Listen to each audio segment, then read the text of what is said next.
Salut à tous les amis, j'espère que vous allez bien. Ce lundi 13 janvier, on va évoquer évidemment ce qui s'est déroulé hier, un peu plus de recul après cette masterclass du Barça contre le Real.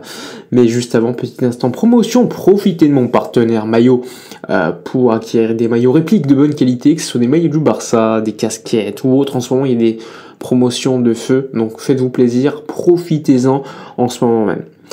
Bon, allons-y. Je vous ai dit, nous allons parler un petit peu du match, des célébrations qui se sont déroulées après, mais surtout de l'actualité du Barça. On va parler de Ronald Araujo, parce qu'il y a un dossier qui va s'ouvrir avec la blessure d'Inigo Martinez. Malheureusement, Mundo Deportivo parle d'une absence de 5 semaines pour Inigo. On sait qu'il y a beaucoup de matchs qui vont s'enchaîner lors des prochaines semaines, prochains mois. Alors il y a un débat qui va s'installer, vraisemblablement. Est-ce que le Barça laisse partir Ronald Araujo suite à la blessure d'Inigo, ou est-ce que le Barça va faire confiance tout simplement en Andreas Christensen qui va être de retour, ou tout simplement en Eric Garcia? Donc c'est un sujet qui va clairement être sur la table des prochaines réunions du Barça. On l'a vu, il y a quelques vidéos hier qui ont tourné à la célébration de Ronald Araujo qui est limite, on dirait que ce sont des adieux. Gavi qui le montre au public en demandant des applaudissements, c'était très bizarre. En tout cas, il y a une sensation d'une volonté de départ de Ronald Araujo. Vous le savez, l'information, je vous l'ai déjà expliqué, la Juventus veut le joueur est ouvert à un départ. Le Barça a effectué 2 prolongations de contrat, enfin 2 offres plutôt, qui ont été sans réponse de la part du joueur. Le Barça pourrait capitaliser pour obtenir une belle somme dès le mois de janvier et ainsi créer une marge fair play financier plutôt intéressante, que ce soit pour cet hiver ou encore pour l'été. Mais en tout cas, il y a un vrai dossier Ronald Araujo. Après une année où il a failli partir au Bayern Munich parce que Tuchel le voulait, l'été prochain, vraisemblablement, s'il est toujours à Barcelone, le prix va encore baisser. On parlera peut-être de 35-40 millions d'euros en été, alors que maintenant, tu peux le vendre à potentiellement 60 millions d'euros. On le sait, la Juve n'a pas encore fait d'offre officielle, mais il y a eu des discussions sur des tarifs préférentiels. Matteo Moretto, journaliste, évoque une offre préliminaire de la Juve auprès de 50 millions d'euros. Selon Fernando Polo, elle sera refusée. Le Barça en attend 70. Bon, en gros, ça devrait transiger entre les deux, un bon 60 plus bonus, je ne serais pas surpris. Mais est-ce que la blessure d'Inigo Martinez remettra, on va dire d'une certaine manière, ce potentiel deal pour plus tard, en été, ou tout simplement à la fin du mois? Pour l'instant, on n'écarte rien. Il n'y a pas eu de réunion. La soirée était aux félicitations et aux célébrations. On les avait vus, hein. Laporta, Rafa Yuste, etc. On a vu Rafa Yuste, le vice-président et ami de Laporta, très ému. Il a dû se passer énormément de choses très compliquées ces dernières semaines. On a hâte d'assister d'ailleurs mardi, donc demain, à la conférence de presse de Laporta sur tout ce qui s'est déroulé. Enfin, en plus, il revient triomphant avec un titre, franchement c'est digne d'un film. Il y a 13 jours, le Barça était proche de ne pas inscrire Olmo, pas Victor. La Liga nous pose des problèmes, je vous renvoie à cette vidéo parce que juridiquement la Liga s'est trompée, il y a beaucoup d'erreurs de la part de la Liga et de la fédération espagnole.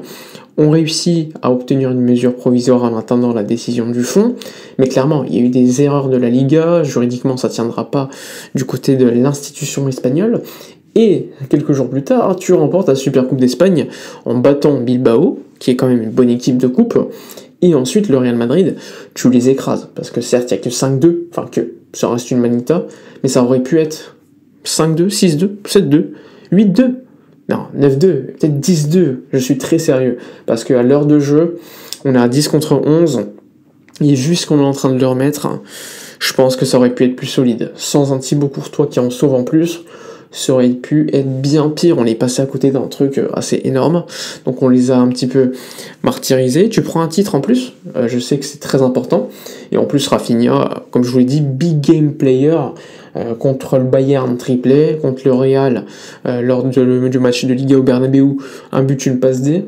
Là, hier, il te met 2 buts, une passe D.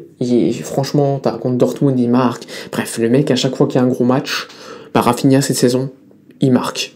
Bon, il y a juste le match contre l'Atlético, où clairement le Barça était bien supérieur. Malheureusement, c'est mal terminé. Mais sinon, sur tous les gros matchs, le Barça a été compétitif. Et ça, c'est quelque chose de très très important. Maintenant, Hansi Flick, il faut le féliciter aussi. Il faut féliciter l'effectif, parce qu'on l'a vu, que ça soit Koundé, que ça soit Dani Olmo quand il est rentré à 10 contre 12 et non contre 11. Il a fait le travail défensif. Lewandowski, franchement, moi je me dis, mais pourquoi ne pas le sortir? Il est resté, il a fait le boulot. On a fait sortir Lamine Yamal très tôt. Il y avait quand même certains doutes, on pouvait se poser des questions. Et quand le Real met le deuxième but là, sur le coup franc, juste après le rouge de Chesney, bah franchement, on peut se dire, oh putain, ça va encore arriver, une remontada historique. Il faut vraiment pas y penser. Et le Barça, cette saison, on peut le dire, quand le Barça est bien physiquement, on écrase tout le monde. Et il l'a dit, Hansi Flick, hein, la pause de décembre a fait beaucoup de bien, enfin de janvier des fêtes, pour avoir un Barça qui revient avec des forces. Physiquement, on est extraordinaire. 10 contre 11, le Barça a fini le match tambour battant malgré tout. On aurait même pu marquer un 6ème but avec Lewandowski qui peut la laisser pour Dani Olmo. C'est dire la domination, et le Barça n'a pas eu une sensation de souffrir contre le Real malgré le fait qu'il y avait un joueur en moins. Donc ça aussi c'est un autre élément, et clairement l'effectif il est largement perfectible, mais quand tu vois ce que Hansi Flick fait avec cet effectif, alors qu'on a recruté que Dani Olmo, c'est quand même plutôt impressionnant. Maintenant, il faut pas se leurrer, c'est des bons résultats, mais il y a quand même un effectif à améliorer. Le numéro 9, il n'y a personne sur le banc. Lewandowski a été très bon hier, très très bon, mais bon, je pense que Lewandowski, on est peut-être sur la dernière saison de sa vie à ce niveau-là, surtout au niveau de l'efficacité, parce que dans le jeu, il n'est pas tout le temps très bon. Et sinon, bah, tu peux améliorer l'effectif, que ce soit les latéraux, Baldé a été bon, hein, Koundé aussi, mais en termes d'effectifs, il n'y a pas assez sur le banc. Sur le banc, tu as des joueurs comme Hector Fort, très très jeune, qui ne joue pas beaucoup, Gérard Martin. En fait, il y a un gap entre les titulaires et le banc qui est assez énorme, à part au milieu, où je trouve que Gavi apporte, Fermin peut apporter, même s'il ne fait pas une bonne saison. C'est un joueur qui a, je le rappelle, commencé la pré-saison très tard. Tu as un banc intéressant au milieu, tu as De Jong qui doit faire mieux, mais globalement, sur le papier, on devrait avoir beaucoup de tranquillité à ce poste-là. Maintenant, la défense et clairement l'attaque, c'est à améliorer pour les prochains mercato, et le poste de gardien aussi, même si Chesney prend un rouge. Je suis plus rassuré par sa présence que quand il y a Peña. Même si Peña fait une bonne entrée hier, avec une grosse parade sur Mbappé, malheureusement, je sais pas. J'ai plus confiance en lui qu'en Peña.